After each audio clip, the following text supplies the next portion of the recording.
Breaking news alerts, top stories, and your weather authority forecast. You're watching Idaho's first news in HD. Good morning, Southern Idaho, and thank you very much for joining us for an all-new hour of Rise and Shine. Before we get to a first look at weather, another reminder, Camas School District is closed for the day due to inclement weather. Probably had a lot of the slush and stuff that has come down and froze over. I'd imagine it's the roadways that are pretty slick across the higher elevations. And let's jump into that radar over the past 3 hours, where we have seen a lot of activity kick off towards the east, but there's still some residual moisture in the Treasure Valley heading towards the southeast. So we're not going to completely rule out a chance to see some rain and snow showers this morning. You're waking up to 33 in Twin Falls, Jerome, and Burley, mid-20s for you and Haley with overcast conditions. What can we expect this afternoon? Your Delta Dental School Bus forecast is coming up here in just a few minutes. Bradley? Thanks, Jack. And once again, if we do have any closures with schools, we will continue to bring you those and update you throughout the morning. Our top story, though, this hour, the community came together this weekend to donate baby supplies in honor of the abandoned newborn infant that came to be known as Angel Rose. Tuesday, all those who donated supplies were collected and were ready for distribution. Courtney Solomon has more. I met with Lori Stewart as she went through the toys, bottles, clothes, and formula, all donated by you, the community, at the funeral for Angel Rose last Saturday. This has just been a healing effort for the community. I think that many people were affected by this baby's death, and this allows them to help, to be involved, and to bring some peace back to the community. Stewart says having so many donations brought in has been a bright spin-off of a dark situation. We had a tragic situation that affected a lot of people, and so the idea came about to try to bring something positive out of that, and that idea just took shape. And don't think that this will be the last time for a drive in honor of Angel Rose. Stewart is already looking to make this an annual event. I think this will be our big drive. We've talked about doing something annually as an effort to, again, educate, bring awareness. So I wouldn't be surprised if January 16th of next year you'll see the same kind of drive. Now, all of those donations will be given to places like St. Luke's Hospital and Stanton Health Center on Thursday. Continuing with local news, students are back on campus at the College of Southern Idaho as the first day of spring semester began yesterday. Over 5,500 students have registered for the spring semester already. This number is slightly below the previous spring attendance. However, it's right on target with the spring semester of 2009, and that coincides with the economy. The registrar says anywhere from 50 to a couple hundred more students could register during the first week.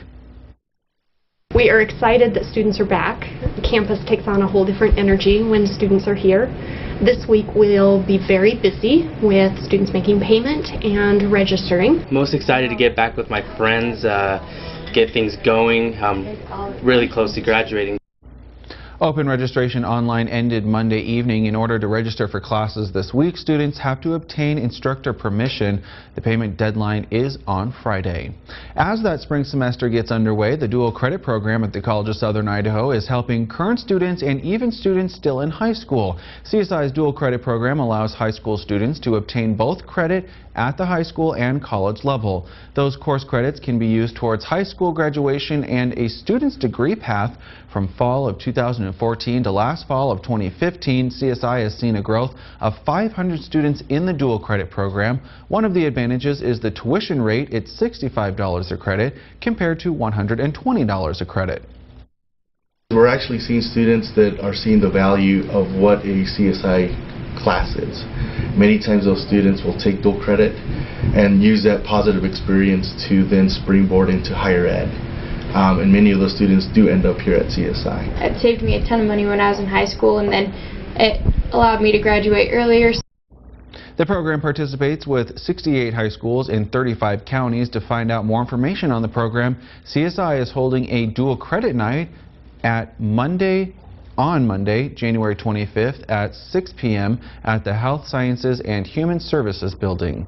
Well, it's hard to imagine, but this is the 100th year of the Twin Falls County Fair, and to culminate the event, County Manager John Pitts and the rest of the crew are bringing in a well-known country act. With more than 4,500 shows behind them, Sawyer Brown will be lighting up the stage this September. The band first set foot on stage in the early 1980s. They've compiled 23 albums and more than 50 chart-topping singles. With the next year being our 100 years year anniversary at the fair, we wanted to make sure and try to bring somebody in that was established country act. They've been around for years and years. They do have the races on. Some girls do, and Step That Step with some of their older hits.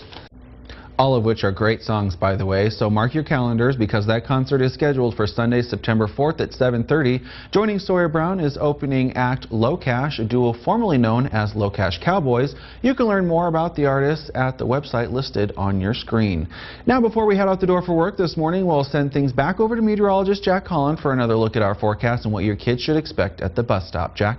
Hey, thanks, Bradley. We are talking about this system that's moving through, but a lot of that activity has kicked off towards the east. Pretty quiet across southern Idaho, with the exception of some light snow flurries in western Cassia County and eastern Twin Falls County. But if you look towards the Treasure Valley, there's still some activity towards our west heading towards the east. So we're not going to completely roll out the rain and snow chances until about lunchtime today. And we still have a winter weather advisory in place for northwestern Blaine County until 11 o'clock this morning. Visibility has improved across southern Idaho, so good news there, but still look out for those slick and slushy roadways this morning during your morning commute. Give yourself a couple extra minutes.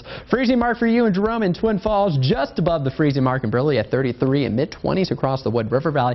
Behind the system, though, these winds are starting to pick up. Currently 22 miles per hour the southwest in Twin Falls, 16 miles per hour the west in Burley. We could see wind gusts this morning up to 30, maybe 35 miles per hour. And then later this morning into the early afternoon hours, we could see wind gusts near 45 miles per hour. And that's why we have a wind advisory in place until noon today for the eastern Magic Valley and southeastern Blaine County. All right, let's jump into that Delta Dental school bus forecast, calling for those temperatures to be at the freezing mark as those kids are catching the bus. Have them grab the rain and snow gear just in case they see a few isolated showers. Later this afternoon, we're going to see those rain and snow chances dissipate and go away towards the east, but you are still going to have those winds anywhere between 15 to 25 miles per hour in the valleys. Highs a few degrees cooler than yesterday, too, only reaching the upper 30s in the Magic Valley and lower 30s in the Wood River Valley. What can we expect for the rest of the school week? I'll let you know their full Weather Authority forecast coming up here in just a few minutes. Bradley. Thanks, Jack. Well, finally in local news this half hour, a new photography exhibit is on display in Ketchum featuring portraits of many well-known celebrities over the years, including some early portraits of a young Michael Jackson. Desiree Fawn takes a closer look. The eclectic portrait photography of Jim Britt is currently on display in the lecture room at the community library. Britt's early career was spent singing in jazz clubs across the United States. It was while traveling with the band that he first developed an interest in photography. In 1969, with many jazz clubs struggling, Britt retired from his singing profession to concentrate full-time on his new passion for photography. When I was learning to sing with jazz musicians, they said, so you want to be a jazzer? Well, here's how you do it. Woodshed, learn your acts, bring it to the gig, never play what you practiced, and never play the tune the same way again.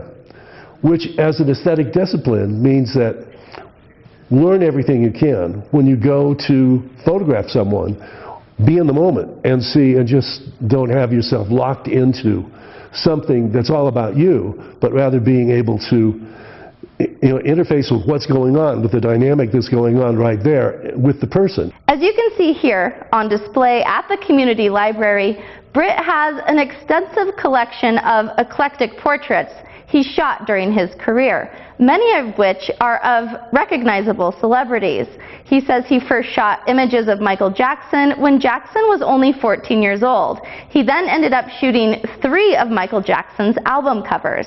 To look at his photographs of these people that we all feel like we know, but don't know because of their celebrity, is to get a new glimpse into their humanity, I think. The exhibit will be on display through April.